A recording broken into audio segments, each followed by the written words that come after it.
It is time for the Midlife Hockey Crisis Beer League podcast, brought to you by WinningSynthetics.com, your one-stop for all things Amsoil, and thehockeyarsenal.com. Now, here are your hosts, TJ Hollingsworth and Daniel Dickerson. 3, 2, 1. Take it away, boys.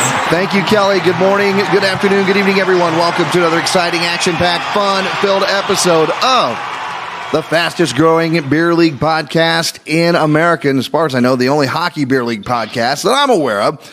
It is the Midlife Hockey Crisis Beer League podcast.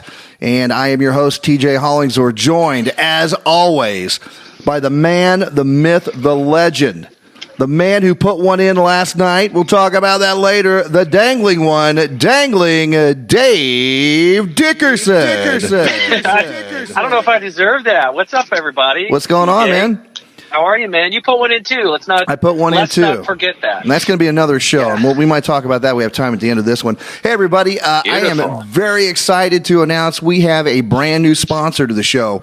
This is really cool. If you've been following us on Instagram, which you should be, you saw that I whipped out my Cambox MKV3 helmet cam. Now, this was a camera I originally bought for motorsports, for my kart racing. Unlike the GoPro or the other small action cams you see, this camera actually fits inside the helmet, right where your forehead, that part of your helmet meets, and it velcros in. It is super ultra thin. 4K HD. It is gorgeous, and it puts out some amazing video without having any helmet modifications, which we all know that USA Hockey tends to frown upon. Which I can't blame them for that. But this fits snugly inside the helmet. Dave, when I wear this thing, most people don't even know I have it on. I couldn't even tell. You had to tell me you had it on your helmet. It's exactly. Awesome. In fact, I got to be real careful. I have to warn everybody. Hey, guys, I do have a camera on, so be careful what you say. But this is one of the coolest things. I invite everyone, jump over on Instagram. You go to Midlife Hockey Crisis. You can also find us on YouTube as well. But most of the video is on Instagram. And you can see just how cool this helmet is. Well, we are partnering up with the fine folks at Cambox, and they are offering a 5% discount to all Midlife Hockey Crisis Beer League podcast listeners. So they are jumping on board with our good buddy Andy over at the Hockey Arsenal, and we are using the same promo code, Midlife, all capital letters, Midlife, for 5% discount. Now, here's what's real cool. Here's what Cambox is doing.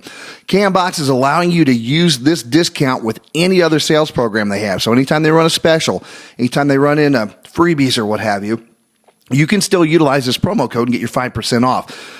If you'd like to check it out, go to store.cambox, C-A-M-B-O-X, Mecca, MECA.US.store. I think I got that right. I want to make sure. Yeah. No, do it. Just camboxmecca.us, and you'll see their store there. Again, that's store.cambox, C-A-M-B-O-X, MECA.US, and check out all the cool stuff they have there. You're going to be seeing a lot more great video as I kind of get this dialed in. I mean, this is a piece of equipment that was meant for motorsports. I thought, let's just throw it in the hockey helmet and see how it looks, and it was spectacular. You can see the video I shot from when we played on the ECHL ices there. My first beer league goal of this session. The video is up there, as well as some highlights you can see over on the YouTube channel, but it's all at Midlife Hockey Crisis, both YouTube and on Instagram. So check that out, and welcome aboard, and thanks for jumping on, guys. Cambox, the MKV3, an amazing camera.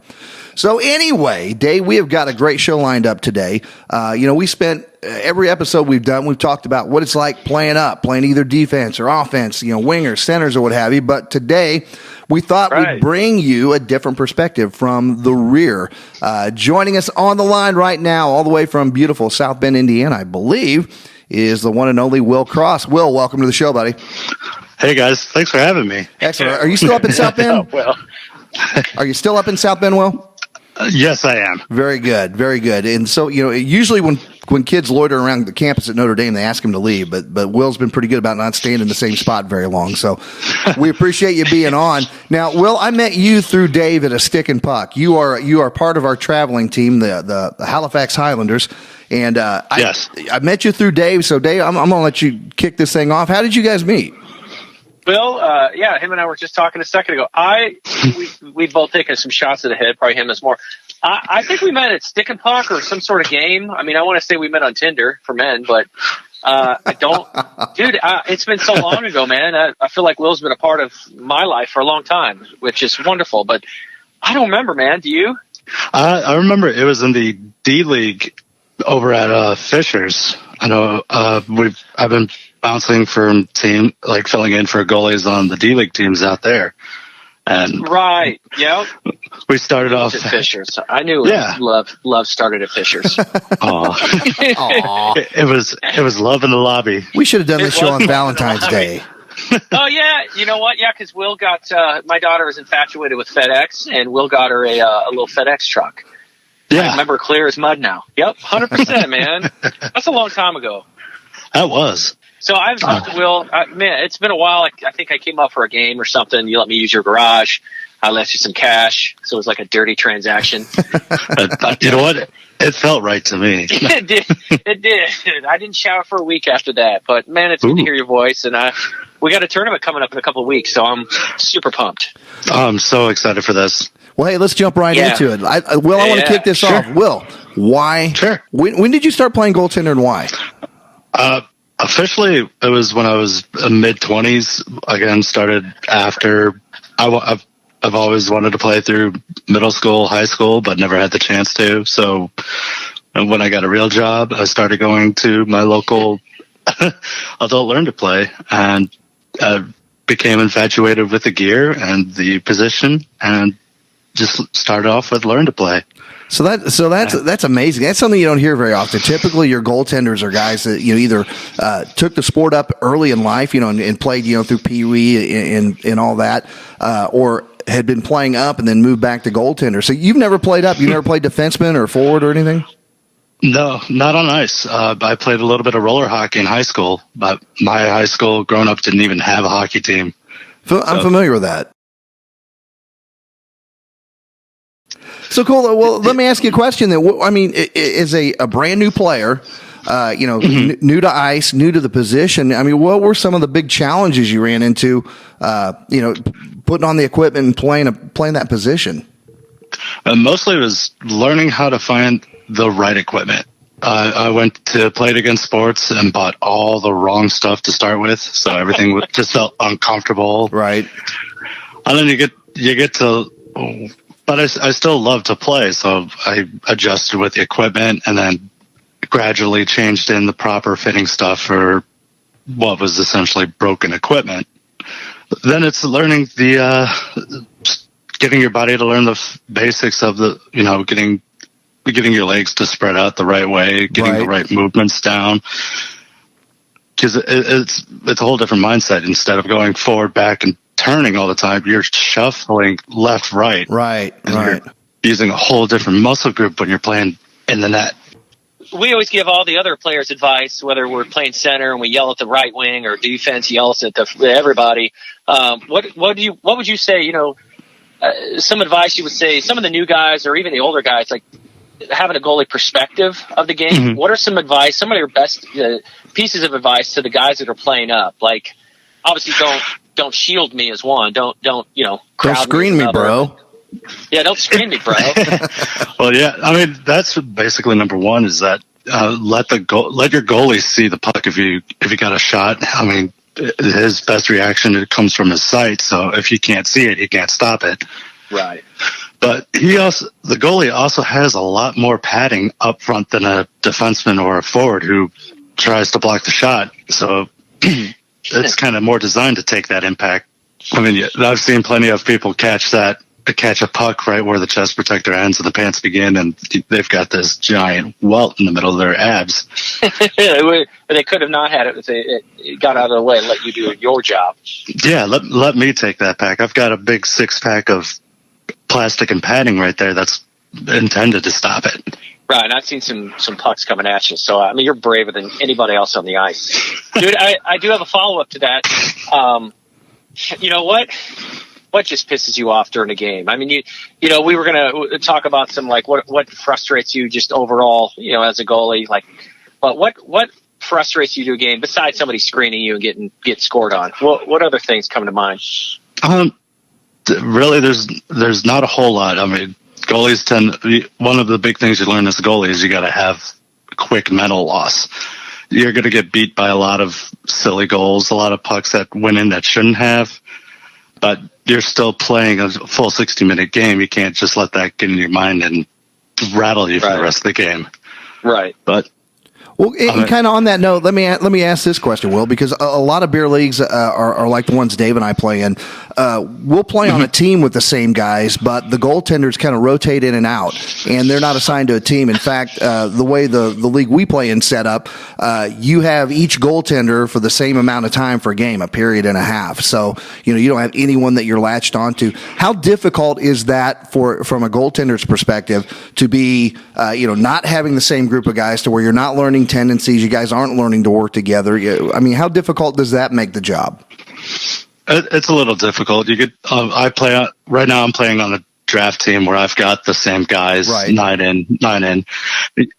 You learn what your defensemen tend to do, and you adjust how you play your game to it. So it does make it a little more difficult.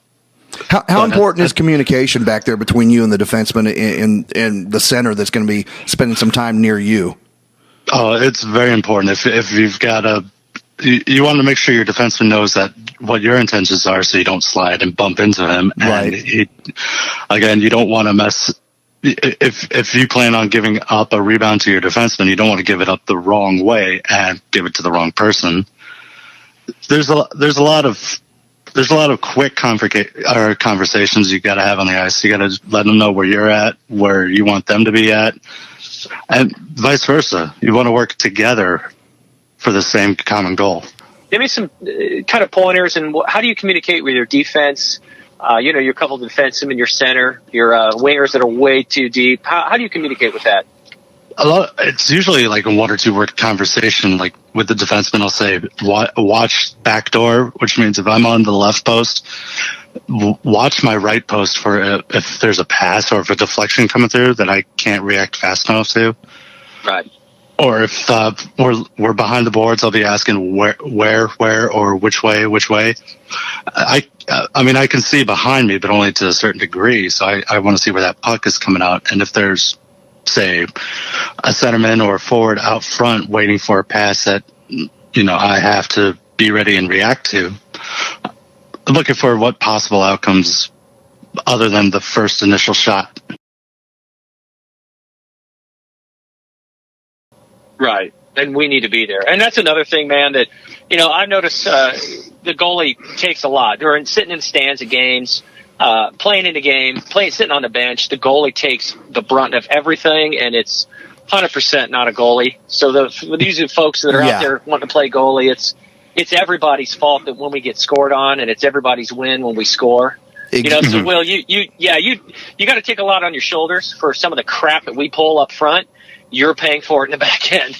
Well, let's face it, even Marc-Andre Fleury, if they're going to uncork 7 or 8 in a row on him, one of them's going to go in. And if the rest of the team's not giving any assistance, it's only a matter of time before one of those pucks gets in. I don't care what level you're at. I know that when I'm playing defense, I am constantly hollering back over my shoulder, can you see? Can you see? Am I in your way? And I will, can't see. Where do I, then I'll move. If it's in the heat of the battle, you don't really have time to go, which way would you like me to move? Just freaking move. Just do something to get out of the way. But I talk on the ice anyway. I'm jibber jabbering the whole time. So I imagine people probably get tired of hearing that. No, I'd say Will does a great job of yelling at everybody, not in a negative way, but like the dude has to see. So yeah, continue to. We got a lot of games coming up, man. I love that. I think when your teams are when the players are talking to each other, that's when everybody's engaged and involved in the game and knows what's going on. That's a good sign of a good team and a good set of teammates that you're willing to communicate. I mean, I can't tell you how many times I've played on a team where it's dead silent on the ice. It's miserable. It always sets a tone when you're in the locker room and it's like a funeral and you're like, oh, this is not going to go well at all. Yeah, like I've played on teams where no one hangs out after the game and no camaraderie. Nothing. Oh, that is just makes you pull your hair out. Well, hey, let's wrap it up with this. Well, this is one I've heard. If I've heard it once, I've heard it 100 times from goaltenders.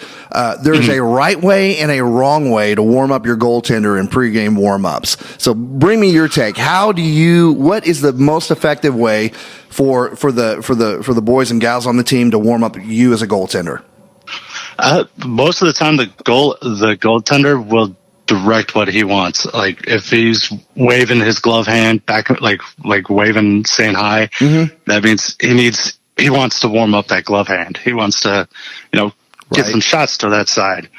But that goalie will let you know. Like when we open up by going from left to right, and then I'm tracing. I'm watching how that puck and getting the relative space idea of where I need to be for the shots that I'm going to be seeing tonight.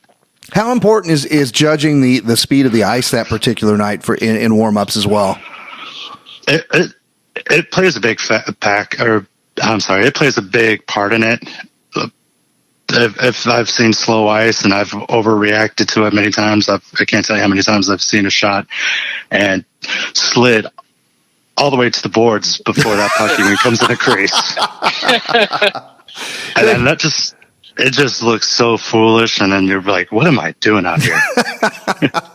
One of the best ways I've ever seen you warm up, Will, is by not warming up at all. We had a tournament game for everyone listening. We had a tournament game. Will and I got to the rink just a little bit late. He was my ride, or I was his ride, or something. And dude, you had a shutout that game. You just came in cold. You came in cold. The game was about ready to start. Shut down everybody and had a shutout. So I think that's continue. We should continue that. Just show up and get on the ice. You know what? It worked for that game, and it worked for the most part for the next game. And it's been working in the leagues I've been playing in. I still get laughed at for hanging upside down over the boards before we go out on the ice, but you don't mess with what works. And there is some truth. There's some truth to the goalie's superstitions that What was it Mark Gray said? I know he's a baseball player, but never mess with a streak, right? No, you got to stick with what works. Well, I'll wrap it up here, Will. We all got things to do. I know you got things to do, but I'll give you a shout later in this week. But dude, thanks for calling in, man. Yeah, really appreciate it, Will. You're our first goaltender. Thank you for having me. Hey, you're welcome, man. If we had a cool, goodie basket to give you, we would, but unfortunately our budget just doesn't permit it. But next time you're down here and we hit Walmart, I'll get the sausage and the hot dog. It's on me this time. The sausage and the pizza. I got a bag of hugs. Yeah. I got a bag of hugs too on deck. I can't wait for that package. All right, Will Cross, everybody. Thanks for joining us. Take it away, Kelly. Thank you. You have been listening to the Midlife Hockey Crisis podcast. We'll see you next period.